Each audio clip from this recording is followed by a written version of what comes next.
रजनी और अमर की शादी को अभी कुछ ही महीने हुए थे। अमर अपनी पत्नी रजनी से बहुत प्यार करता था। शुरू के कुछ दिन तो सब कुछ ठीक ठाक चलता रहा, लेकिन फिर छोटी छोटी बातों पर अमर और रजनी का झगड़ा होने लगा। अरे, तुमने फिर से गीला टॉवेल बेड पर डाल दिया। कितनी बार तुमसे कहा है कि सारा बेड गीला हो जाता है। अरे गुस्सा क्यों कर रही हो? गलती हो गई मुझसे, अगली बार ध्यान रखूंगा। बस हर बार पर बस यही कह के चल देते हो। सारा दिन सफाई तो मुझे करनी पड़ती है ना। देखो रजनी, इस तरह नाराज मत हो। मैंने कहा ना, मैं ध्यान रखूंगा आगे से। और फिर रात के वक्त रजनी अपना बिस्तर उठाकर बेडरूम से बाहर जाने लगती है। अरे क्या हुआ रजनी? सुबह वाली बात पर अभी तक नाराज हो क्या? नहीं, ऐसी कोई बात नहीं है। तो फिर तुम अपना बिस्तर लेकर कहाँ जा रही हो? मैं मम्मी जी के कमरे में सोने जा रही हूँ। मम्मी जी अकेली है ना। अरे कैसी बात करती हो रजनी? शादी के बाद लड़कियां अपने पति के पास अपने बेडरूम में सोती हैं। सास के पास कौन सोता है? मैंने कहा ना, मेरा मन कर रहा है, इसलिए मैं मम्मी जी के पास सोने जा रही हूँ। अरे रजनी, मेरी बात तो सुनो यार। मेरा भी तो मन करता है ना तुमसे प्यार करने का, तुम्हारे साथ रहने का। ऑफिस से थका हारा आया हूँ और तुम मम्मी जी के पास सोने जा रही हो। देखो, मुझे आज अपनी सास के पास सोने का मन है और मैं जा रही हूँ। इतना कहकर रजनी अपनी सास के साथ सोने के लिए उनके कमरे में चली जाती है। रजनी बेटा, तुम यहाँ? मम्मी जी, क्या मैं आपके पास सो सकती हूँ? हाँ हाँ बेटा, क्यों नहीं, क्यों नहीं, बिल्कुल सो सकती हो। लेकिन सब ठीक तो है ना? अमर के साथ झगड़ा हुआ है क्या? नहीं नहीं मम्मी जी, मैं रोज रोज इनके साथ उस कमरे में सोकर बोर हो चुकी हूँ। थोड़ा सा चेंज हो जाएगा, इसलिए आपके पास सो जाती हूँ। आपको कोई ऐतराज हो तो बता दीजिए। अरे नहीं नहीं बेटा, ऐसी कोई बात नहीं, सो जाओ। और फिर अगले दिन। अमर बेटा, तुम्हारा रजनी के साथ कोई झगड़ा हुआ है क्या? नहीं तो मम्मी, ऐसे तो कोई बात नहीं है। क्यों, क्या हुआ? अरे वो कल रात मेरे कमरे में सोने आ गई थी, तो मुझे लगा सब ठीक तो है ना बेटा? नहीं मम्मी जी, वो ऐसी बस उसका मन किया होगा। कह रही थी कि मम्मी अकेली है, इसलिए आपकी चिंता हो रही थी।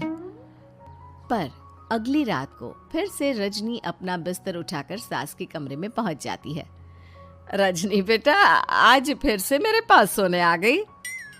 मम्मी जी, आपको मेरा अपने पास आना अच्छा नहीं लगता? अगर ऐसी बात है तो मैं बाहर ड्राइंग रूम में चली जाती हूँ। अरे नहीं नहीं बेटा, ऐसा कुछ नहीं है। पर अमर अपने कमरे में अकेला होगा ना? अरे तो वो कौन से 6 महीने के छोटे दूध पीते बच्चे हैं, उनको डर थोड़ी ना लगता है। इतने बड़े हो गए हैं, 1-2 दिन अकेले सो लेंगे तो कुछ बिगड़ नहीं जाएगा। और इस तरह फिर तो ये रोज की बात हो गई। रजनी रोज अपना बिस्तर उठाती, अपनी सास के पास आकर सो जाती। सास उससे कुछ इसलिए नहीं कहती है क्योंकि उसे लगता है कि बहू बुरा मान जाएगी। एक दिन सुबह सुबह, माँ मेरे लिए चाय बना दो, ऑफिस जाने का टाइम हो रहा है। अरे बेटा, तो रजनी से क्यों नहीं कह देते? मुझे उससे बात करने का बिल्कुल भी मन नहीं है। अरे आखिर क्या बात है बेटा, तुम इतने उदास क्यों लग रहे हो? देखो ना माँ, आजकल रजनी का बिहेवियर मुझे कुछ समझ में नहीं आ रहा। रोज रात को आपके पास आकर सो जाती है। अगर उसे मेरी परवाह नहीं तो मुझे भी कोई फर्क नहीं पड़ता।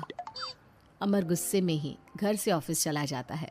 ये देखकर सास बहुत दुखी हो जाती है। और फिर अगले दिन, मम्मी जी, मैं आ गई आपके पास सोने। हाँ बहू, सो जाओ। पर वो क्या है ना, आज मेरा पुरानी फिल्में देखने का बड़ा मन कर रहा था। कोई बात नहीं, सो जाओ, मैं पिक्चर देखती रहूंगी। ठीक है मम्मी जी। रजनी की सास तेज आवाज में अपने कमरे में टीवी चलाकर रखती है। इसकी वजह से रजनी को नींद नहीं आती, लेकिन वो पूरी रात करवट बदल बदल कर सोने की कोशिश करती रहती है। सास को लगता है कि अब रजनी उसके कमरे में सोने नहीं आएगी, लेकिन अगली रात फिर रजनी उसके कमरे में सोने के लिए पहुंच जाती है। मम्मी जी, मैं आ गई। अरे बेटा, मुझे लगा कि कल तुम ठीक से सो नहीं पाई थी। जाओ अपने कमरे में आराम से सो जाओ ना बेटा। अरे नहीं मम्मी जी, कोई प्रॉब्लम नहीं है। इतना कहकर रजनी फिर से अपनी सास के कमरे में सो जाती है। आधे घंटे बाद, बेटा जरा मेरे पैरों पर तेल तो लगा दे। ठीक है मम्मी जी। रजनी अपनी सास के पैरों पर तेल लगाकर जैसे ही सोने लगती है, आधे घंटे बाद फिर से।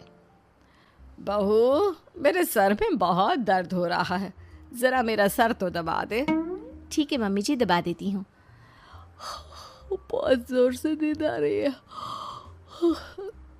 अपनी सास का सर दबाकर रजनी फिर से सोने की कोशिश करती है, पर आधे घंटे बाद फिर से।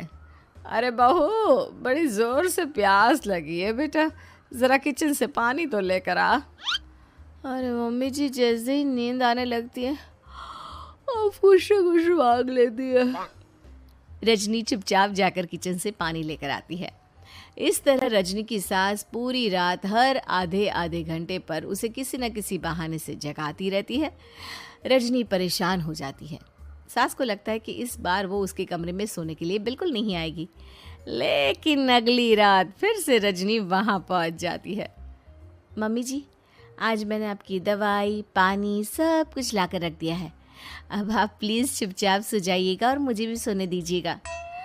देखिए, 2 रातों से ना मैं सो ही नहीं पाई हूँ। अच्छा ठीक है बेटा, सो जा। थोड़ी देर के बाद रजनी की सास बहुत ज़ोर ज़ोर से खर्राटे लेना शुरू करती है।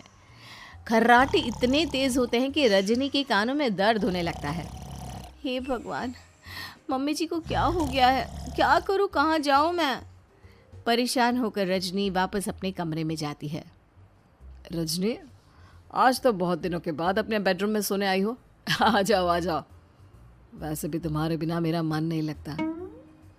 क्या करती, तुम्हारी मम्मी के खर्राटों ने तो मेरी नींद उड़ा कर रखी है। अब मुझे यहीं पर सोना पड़ेगा। अगली सुबह। अरे रजनी बेटा, रात को कहाँ चली गई थी? मैं तुम्हें कितना ढूंढ रही थी, मैं तो डर ही गई थी। मेरी बहू न जाने कहाँ चली गई। कहाँ जाती मम्मी जी, अपने कमरे में गई थी। और आजकल ना आप मुझे जानबूझकर बहुत परेशान करती हैं। अगर मुझसे कोई गलती हो गई हो तो सीधे सीधे क्यों नहीं कह रही हैं?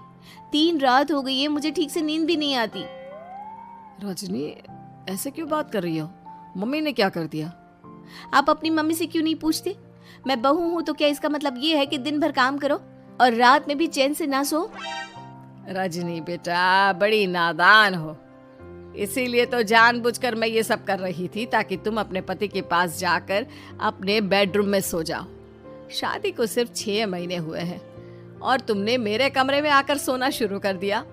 यह तुम्हारी शादीशुदा जिंदगी के लिए अच्छी बात थोड़ी ना है बेटा। मम्मी, तो क्या आपने जानबूझकर ये सब किया था रजनी को समझाने के लिए? अरे तो और क्या करती? दुनिया की पहली बहू है ये, जो पति को छोड़कर सास के साथ सोने चली थी। इसीलिए मुझे इसके लिए थोड़ा बुरा बनना पड़ा।